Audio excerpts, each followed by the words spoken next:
Hi there! So with Makiatto's release on the global server, it is finally time to explore the ICE team in detail. In this video I want to go over the key members of the ICE team, explore their skill kits, synergies and builds, as well as potential substitutes while the team is still incomplete.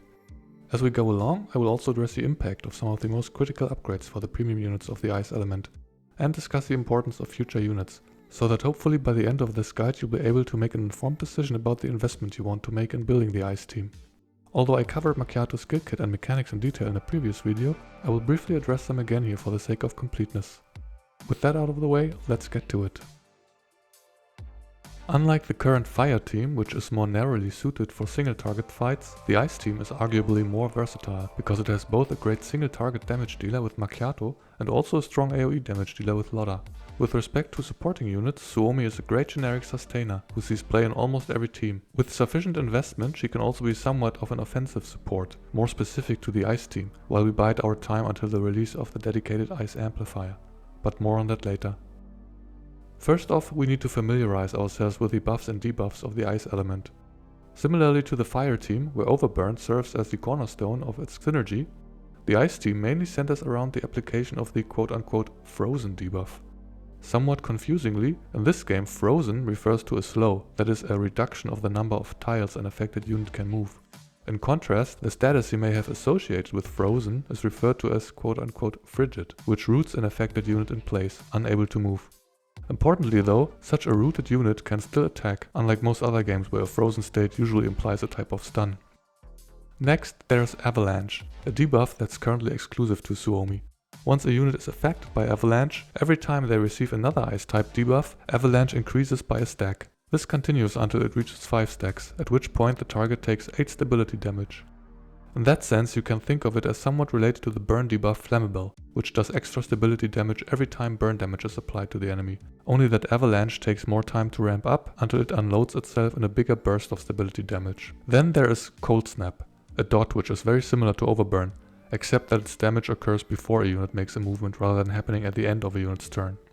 Take note that all of these states are considered freeze debuffs and will activate the phase strike set.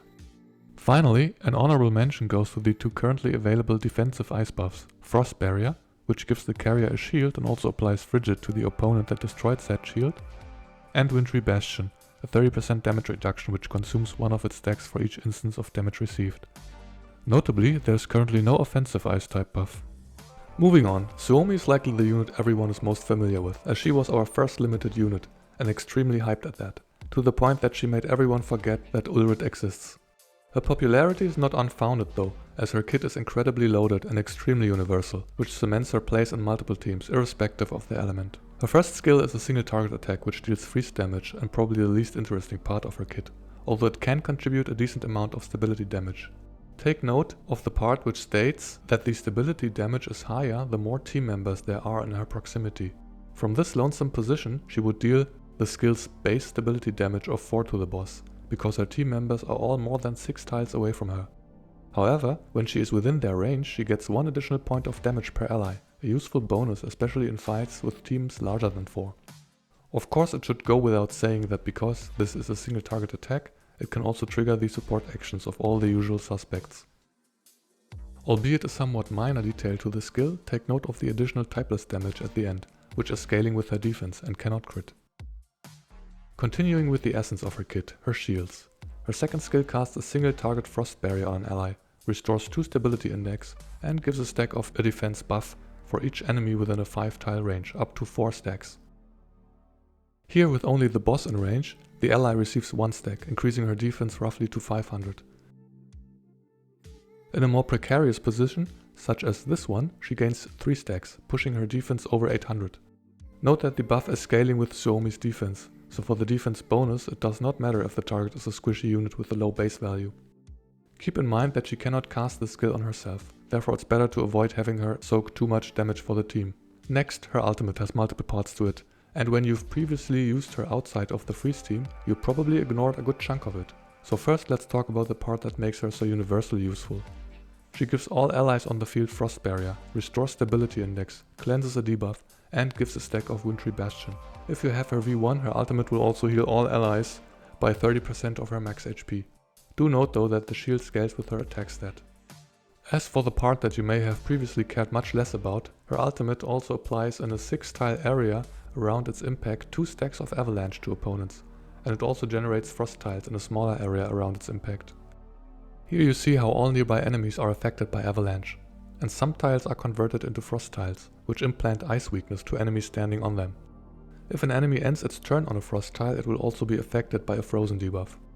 According to the skill description, the area that is converted into frost tiles follows a snowflake shape, which confusingly differs from the skill indicator when you use the ultimate. Note how the rush bat took damage from the area of effect, but no frost tile spawned on its position. To make this a little clearer, let's look at the skill indicator and the snowflake area side by side. From this angle it is easier to tell what the quote-unquote snowflake shape is supposed to represent. As you can see, the enemy on the lower right is inside the area of the ultimate, but the off-diagonal gaps of the snowflake shape are not converted to frost tiles. When playing the ice team, it is crucial to properly set up your damage dealers by implanting ice weakness to enemies that have none. As a final example to hammer in the point, here you can see on the left how not to use her ultimate, while the right shows the correct way to implant ice weakness to all opponents. On that note, you also have to consider the trade-off when using her ultimate for the frost barrier versus the frost tiles. Normally you would prefer to use her shield at the end of their team's turn, so that the duration only starts ticking down in the next turn. With the ice team though, you may have to prioritize the frost tile generation over the extra duration of the shield, so that your ice damage dealers can benefit from the effect in the same turn. Now, before this turns into the most extensive Suomi guide on YouTube, let's quickly move on to her passive. At the end of her action, even if she only repositions herself, she heals all allies within a 6-tile range for 5% of her own max HP, or for 10% if the healed ally was below 50% HP, and restores 2 skill points. Keep in mind that the heal only applies to her allies and not herself. In this example, the 10% heal comes from one of her fixed keys, which she will discuss in a second. The next part states that Suomi applies avalanche to a random nearby enemy whenever an ally uses a skill or attacks. This part is relevant because remember that avalanche is considered a freeze debuff, meaning that it activates the phase strike set. In this example I've activated this part of her passive by using QJ's ultimate. Now Lotta's AoE damage is amplified to that one enemy by an effective increase of about 21%, since she has the phase strike set and also benefits from extra damage against targets with freeze debuffs. It's also worth noting that with just one attack avalanche has already reached 4 stacks, and with the next application of a freeze debuff would contribute a significant amount of stability damage. Of course this only matters against enemies with high stability index. The final and most notable part of her passive is her support action, which grants a 10% critical damage buff to the ally who triggered her assist by using a single target attack. Importantly, her support happens first, so the buff is applied before the attack of the ally hits the enemy. As you can see here, she can also be triggered by out-of-turn attacks such as Makiatto's alert or Sabrina's counter. Keep in mind that if you want to trigger her buff for your DPS, you may sometimes have to reposition her closer to the enemy you're about to attack, because the decisive factor for her support is her proximity to the enemy and not to the ally. Continuing with her fixed keys. Unyielding momentum is a decent option so that Suomi can use her as one to restore her own stability index. Little Guardian is pretty much a must-have so that she can start using her ultimate right at the start of battle. Positive feedback can be used to refund half of the skill point cost of her single target shield in case you face high pressure in challenging battles. Move swiftly is highly situational and should only be considered at V0 because the condition for her allies to be below 80% HP doesn't synergize well with her shield and even less so with her healing at V1 and above. Immovable can be used in PvP, so in other words it's trash. Logistics support and progress is highly recommended, as it adds a self-heal and stability restoration to her passive. Her final common key is a one-time life support, which I believe would go better with a bulwark character like Sabrina, who also benefits more from defense. So with that said, I'm running her first, second and sixth key, and any common key which gives attack and HP. With respect to her fortifications, the first one is probably the most important one for her universal support role, but it does nothing specifically noteworthy for the ice team. As you are probably aware, it upgrades her ultimate to include a considerable heal alongside with her shield, so that she can solo sustain any team, but it does not have any utility besides an additional stack of avalanche. Which brings us to her second segment. With this, the effect Warding Light is added to Frost Barrier, which increases the carrier's ice damage by 15%. So only with her V2 and /or with her signature weapon is she able to provide offensive support specifically for the ice team. The other segments don't really add anything interesting to her kit and are likely irrelevant to the majority of the player base, so we'll skip ahead to her gear options. Of course, if you have it, use her signature weapon. Most importantly for the Ice team, this adds another 10% damage boost. Otherwise use her SR weapon, which slightly boosts her shield, or any other SR weapon, because her shields scale with her attack, so higher base attack means better shielding. As for her attachments, you ideally want to go with Ultimate Pursuit, which increases her healing and shielding by 5% for each ult use, up to 20%. However, because farming this set is extremely inefficient in the early game, as no one else can benefit from this set, you could also just slap some decent golden attachments onto her as stat sticks. Note that for substats you should prioritize attack because it improves her shields, and HP for her healing. Her defensive support buff and some of the damage in her kit scale with defense, so that would be fine as a third priority. Disregard crit for her entirely. Before we move on to greener pastures, let's look at the contribution and invest that Suomi brings to the team. The dense protection buff from Suomi's signature weapon is permanently active, while the warding light buff requires a frost barrier. Note that any frost barrier activates the buff, so Makiatto also gains warding light by using her own ultimate. Now we will compare Makiatto's damage side by side. As you can see, her ice damage gains an effective increase of about 19%. This applies to all freeze damage dealt for the team, and is active pretty much all of the time, unless the frost barrier gets destroyed. Moving on to Makiatto, our second limited character, because Ulrid is a myth. Her first skill deals single target ice damage with a high multiplier and additional crit damage bonus. It also gives her a stack of a 10% attack buff named Cold Conviction, which can stack up to 3 times for a total of a 30% attack boost. However, when you use any other skill, all stacks of Cold Conviction will be removed and you'll be starting over with the stacking process. At V0 you won't see the buff maxed out too often, as it will take you 3 uses at a cost of 2 skill points each, so either you'll be out of skill points or you'll want to use her ultimate to regain alert. Her V1 changes her first skill to a double shot, with lower multiplier on the first hit, but much higher crit damage on the second one. By itself this is already a considerable damage increase. Importantly though, this double hit generates 2 stacks of Cold Conviction, meaning that you get to max stacks already on the second use of the skill. Also take note that the first stack of the buff already affects the damage of the second hit of the skill. For a side-by-side comparison, I was lucky enough to find a V1 Makiatto which uses the same weapon, attachment set and similar stats in my platoon. Because the support has slightly higher crit damage and an upgrade for the weapon, I'm adding Suomi's 10% crit damage buff to my Makiatto for the comparison. As you can see, the V1 upgrade makes a huge difference for this skill. Subtracting the 9% difference in attack, we're getting roughly a 56% gap in damage, which will widen further with faster stacking of Cold Conviction. Obviously, not all of her damage comes from her first skill, so the total DPS increase from her V1 will be lower than that, but still significant. Makiatto's second skill deals physical damage and restores 4 skill points. It is simply a battery for her first skill and should be used as rarely as possible, as it does not benefit from any freeze damage bonuses. Crucially, it also resets your stacks of the Cold Conviction attack buff. Take note that the autoplay function did not get this memo, so Makiatto's performance will greatly suffer when not played manually. Her ultimate gives her Frost Barrier and the Alert state, which triggers a counter attack or quote-unquote interception before an enemy attacks within her range, so long as the shield is active. The translation is a bit awkward, and instead of interception that enemy should say intercepts that enemy. In contrast to the counter attacks from Sabrina, Alert activates before and not after the opponent attacks. Thus you may sometimes avoid damage entirely by killing an approaching enemy. The best part about Alert is that it also activates support actions from your allies. For instance, here we triggered QJ's, Xenia's and Suomi's assists, which include a defense shred, attack and crit damage buffs, and of course additional damage and stability break. Also note that Makiatto applies a frozen debuff to the enemy whom she intercepts. This is important in light of her passive, which we'll discuss in a second. At V0, Alert can trigger twice per turn, so the third enemy gets to pummel Lotta without consequence.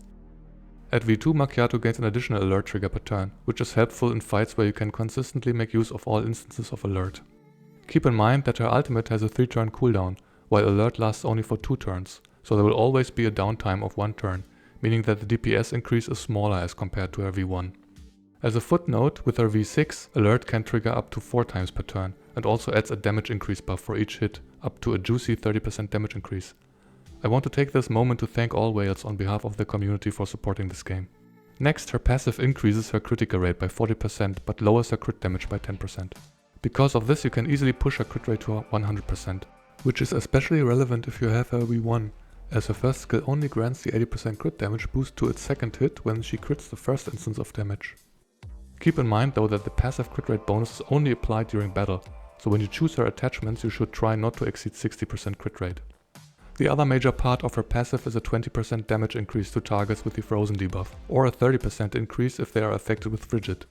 This damage increase applies to all her attacks. For instance, in this example we are using her normal attack against an enemy with and without a Frozen debuff, which amounts to an effective increase in damage of about 18%. Her third segment modifies this passive slightly, so that her attacks ignore more of the target stability index, and her fifth segment enables the 30% damage boost already with the Frozen debuff. Continuing with her fixed keys. Additional intelligence gives her a refund of a skill point when she scores a kill with her first skill. This is very useful outside of boss stages, as her skill does a lot of damage and should easily be able to snipe off enemies. Therefore, you'll have to use her battery skill less often and increase the uptime of your cold conviction stacks. Iced with Milk Foam gives the generic extra 3 skill points at the start of battle, which is a good pickup unless you want to start the battle with her second skill. Indomitable Lone Wolf adds an extra effect to her second skill, which gives her the Lone Wolf buff upon use if there are no nearby allies. With this buff she applies Frozen to a target on her next attack. Note that the Lone Wolf buff applies after her S2. Using this key only makes sense if you desperately want to set up her first skill at V1 and above with the Frozen debuff. In that case you should take this key over her second key, which gives her the 3 initial skill points, so that you start the battle with her S2 and follow up with her S1. Time for a break gives her defensive benefits when she's on a freestyle, and we do not care for anything which does not give us big damage. Heated Caramel adds the permanent debuff Murderous Intent to the enemy with the highest HP at the start of battle. While this enemy becomes immune to Frozen and Frigid, Makiatto gets a permanent 20% damage boost against this target, or 30% if she exploits Ice weakness. You take this key against bosses and swap it for her first key, which refunds a skill point when you score a kill. Absolute Concentration gives her a permanent 10% attack boost so long as her HP never drops below 100%. We like anything that gives us more damage, just be mindful to keep her at a distance or out of harm's way or permanently shielded. Her common key reduces her stability damage taken once per turn when her HP is above 80%. It's pretty meh, because remember, all we care about is big damage. So I'm using the keys for the extra skill points at the start of battle, the permanent 10% attack buff at full HP, and the skill point refund for the first skill when you score a kill. The latter you exchange for the Murderous Intent debuff against bosses. For her common keys focus on anything that gives attack and crit until you reach 60%. As for her gear, her signature weapon is great as it gives the highest amount of base attack among all SSR weapons and provides extra crit damage, which goes well with her guaranteed crits. The trait allows her attacks to ignore 10% of a target's defense, or 20% if it is afflicted with the freeze debuff. It also adds a 10% ice damage boost to her attacks and gives an additional 10% skill boost for every 4 alert triggers. This prerequisite trigger number goes down with calibrations and also synergizes well with the increased amount of triggers with her V6. A decent alternative is the standard banner sniper rifle from Mosin Nagant, which also gives crit damage and a 10% elemental damage boost. From the SR weapon on her banner, you get a 10% damage increase on your alert attacks, so long as your HP is above 80%. It also has the same defense ignore trait as her signature weapon. For her sets, your choice is between the usual Phase Strike set, in case you've been farming or want to farm attachments for Mosin Nagant, or preferably the Freeze Boost set, which increases all ice damage by 20%. Because Makiatto's damage is overwhelmingly ice type, this set is a slight damage improvement over the Phase Strike set, and also unconditional. For her substats you want big damage, which is to say, as much attack as you can, crit until roughly 60%, and of course crit damage on your muzzle. Before we leave, let's compare the impact of her signature weapon. I found 2 Makiattos who were roughly comparable in their attack stats, with about 100 difference in attack and 25% crit damage less for the SR wielder, pretty much in line with the stat difference between the weapons. Both are using the Phase Strike set, which is irrelevant for this test. As you can see, the difference in damage between the weapons is about 40%, which is less than the difference between V0 and V1, which was around 55%. However, the weapon will also make a difference for other sources of damage, most importantly the alert interceptions. As you can see here, the difference in damage is about 27%. If you have another SSR sniper rifle, the difference is going to be smaller though. So if you can afford only her dupe or the weapon, and are willing to go the extra mile for Makiatto, you're better off with V1, as it also helps taking the attack buff faster. Moving on to Lotta, the true MVP of any mobbing stage. Luckily, her kit is pretty straightforward and everyone got her to V6 for free, so we should be able to speed things along from here on out. Her first skill costs 2 skill points and is a frontal AoE which deals ice damage and applies Cold Snap to targets. Remember, this is the Ice team's version of Overburn, a dot which deals damage before a target moves. Notably, the skill can be upgraded with a fixed key to knock back targets by 3 tiles. Note how it also destroys destructible covers. Her second skill recharges her skill points and gives her a 15% attack buff. You will spam this a lot alongside her ult. Speaking of which, her ultimate costs 4 skill points and deals ice damage with a bigger area of effect and higher multiplier than her first skill.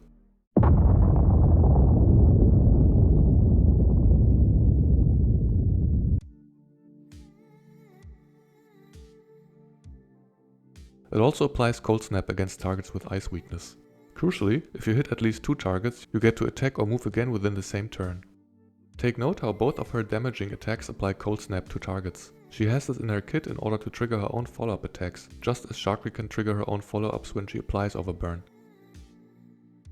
Sadly, they deal physical damage, so they somewhat dilute her otherwise completely ice-focused damage distribution. They are also AoE type attacks, so they don't trigger Suomi or QJ's assists. Note that none of her skills have a cooldown, so her rotation is only determined by her skill points. Therefore, you end up with a pretty simple rotation. You nuke at least 2 enemies with her ult. Then use her second skill to recharge and buff up. Rinse repeat. Occasionally you may use her first skill to finish off enemies, to destroy destructible covers or to push someone off the map, if you have the knockback equipped. Lotta is truly a one-doll army. This cycle only stops when there are no more clustered enemies left which can trigger her extra turn. Continuing with her fixed keys. Silent Cheer is the obligatory 3 extra skill points at the start of battle.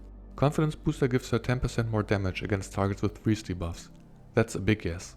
Note that the usual suspects like Avalanche, Frozen and Cold Snap all count. Trembling Aim gives her the option to add Frozen to enemies. This is particularly suited to go along with Makiatto, whose passive boosts her damage by 20% against targets with Frozen. Keep in mind though that the Frozen is applied after the damage, so Lotta won't benefit from the freeze debuff for her own attack. For instance, note in this clip that how the game tells you that the fixed key was activated, whereas no such information is provided for the activation of the Phase Strike set. Next, Careful Evasion is reducing her AoE damage taken, so for most scenarios a skip. Bold Shout is the aforementioned 3-tile knockback for first skill. Use this if you know you're entering a map where you can push off enemies. Soothing Touch adds a defensive buff to her skill point recharge, which reduces the damage she receives from the next single target attack by 60%. If you have issues with survivability, perhaps this is for you, but I prefer the glass cannon approach for my damage dealers. Her common key Hunting Trap is pretty good, as it grants her 7% more damage against movement debuffed enemies. You could also just as well slap this onto Makiatto, since applying the Frozen debuff is pretty achievable for the freeze team. So I'm using the 3 extra skill points at the start of battle, the application of Frozen whenever she deals ice damage, and of course the extra damage against freeze debuffed targets. You can swap in the knockback for the initial skill points when you find a map where it's useful. In terms of team synergy, currently her most important ally is Suomi, irrespective of whether you have dupes for her or not. Her ultimate can help implant ice weakness and apply freeze debuffs before Lotta takes action. As you can see from this example, the enemies in front have no ice weakness, so having Suomi go first gives Lotta an effective damage increase of 31 to 32%. Of course, the difference in damage would only be around 20% if you don't run the Phase Strike set on Lotta, since the ice boost attachments are independent of debuffs. For a final example, here you can see the enemies either have already an ice weakness to begin with, or the enemy in the back is not standing on a frost tile. In other words, having Suomi go first is simply a means to apply freeze debuffs.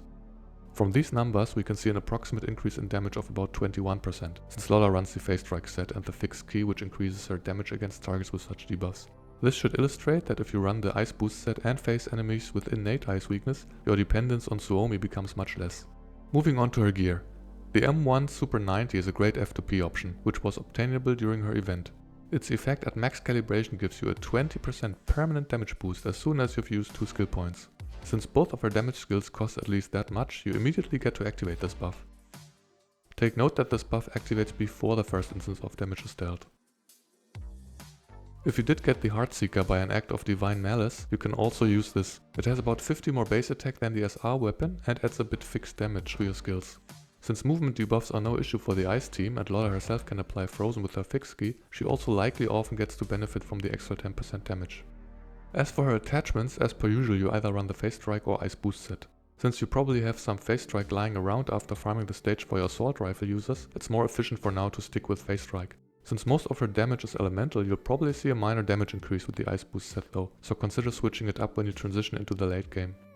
For substats you aim for the usual, attack and crit. Now, aside from a bit of damage support from an invested Suomi, the Ice team currently lacks a doll which fills the role of a dedicated damage amplifier. Dushevnaya is the very character who's supposed to fill that role, with a potential global release sooner rather than later, as she originally released directly after Suomi on the CN version of the game.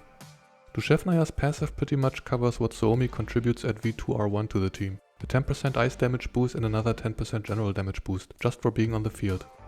Her ultimate applies one stack of a buff to nearby allies, which makes it so they can apply the frozen debuff before their next attack, and further increases ice damage by 10%. If you remember from Makiatto's kit, having frozen on a target is essential to enabling her own damage boost from her passive, so this makes it even easier for the team to apply the debuff. As you can see here, the silvery icy glow with snowflakes swirling around indicates for each ally that the buff will apply to their next attack. The ultimate also gives her 2 support attacks per turn, which spring into action upon an ally's single target attack. Sadly, they don't do much besides a bit of stability damage, and they also go after the initiating ally. As you can see from this clip, Makiatto uses her first skill, but before that Suomi acts and gives her the crit damage buff and does stability damage. However, Dushevnaya goes after Makiatto, an odd design choice from the developers. The ultimate also has 3 turns cooldown, so at V0 all she can do is buff 1 attack and then have 2 turns downtime. This gets alleviated with dupes, but that's a topic for another time. Her second skill deals AoE ice damage and creates frost tiles in its area of impact. Remember that these can implant ice weakness to enemies, so it's always great to have more access to them. The shape of the frost tile area is similar, albeit slightly smaller as compared to Suomi's ultimate.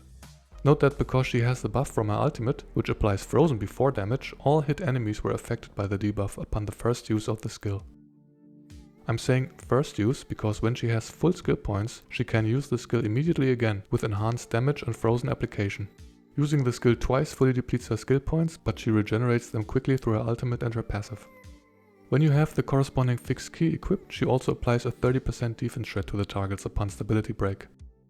Her first skill deals single target ice damage and can deal progressively more damage with multiple uses. Aside from this, there doesn't seem to be anything interesting about it. Putting everything together, Dushevnaya at V0 most notably adds a permanent 20% damage boost for the team through her passive, another 10% damage for 1 attack every 3 turns via her ultimate, and she has good access to frozen and frost tile generation in order to implant ice weakness. Her general use is quite limited, as most of her kit centers around ice damage and debuffs, so if you're interested in getting her, it will be mostly for the ice team. Given the limited gacha resources, there's always a trade-off between upgrading your best characters with dupes or signature weapons versus having a bigger roster at your disposal. Aside from the fact that some game modes require you to build multiple teams, it really comes down to personal preference.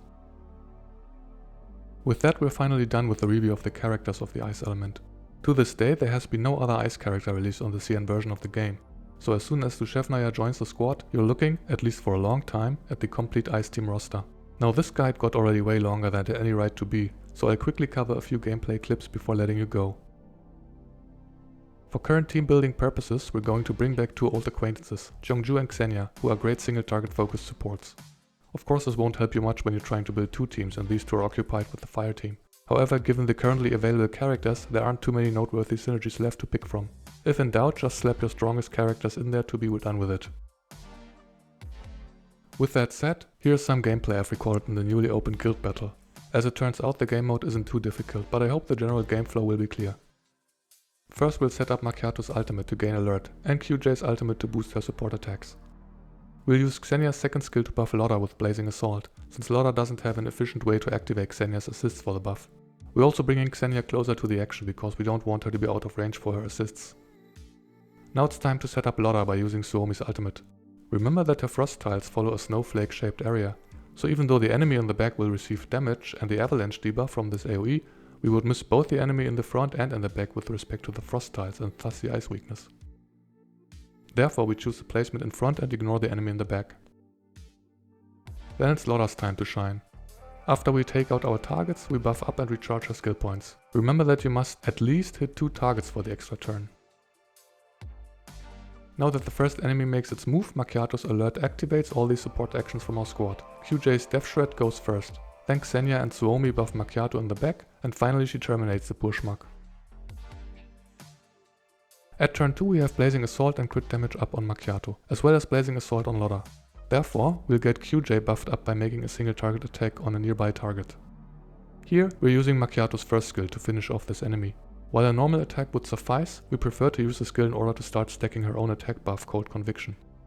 For Lotta we found an angle to hit 2 enemies, so we let her do her thing. In the final turn we can wrap things up with the combo of Suomi's Frost Tiles and Lotta's AoE. And I think you get the gist of how this won't end well for the bears. With that my short gameplay demo concludes, and I hope you now have a good understanding of how the team works. If you are tackling boss stages with only 1 or very few enemies, I suggest you replace Lotta for a character who contribute more single target DPS or more defensive capabilities if that's what you require. Overall I think the team is easy to learn and fully functional without dupes for your limited characters. I hope you understand that showcasing the differences between the various levels of investment for these units isn't meant to incentivize you to do anything, but rather to help you make an informed decision for yourself of how far you want to take them. With that said, we've come to the end of this unreasonably long guide. It took me about a week of work, so I kept the gameplay part short in order to get the video out. I know that for the fire team there was a bit of interest in a detailed demonstration of a rotation, so I'm not sure this is justified for the somewhat simpler ice team. If you do want to see such a follow-up, please leave a comment down below. In any case, I hope you got something worthwhile out of this guide, and I thank you so much for watching. See you next time.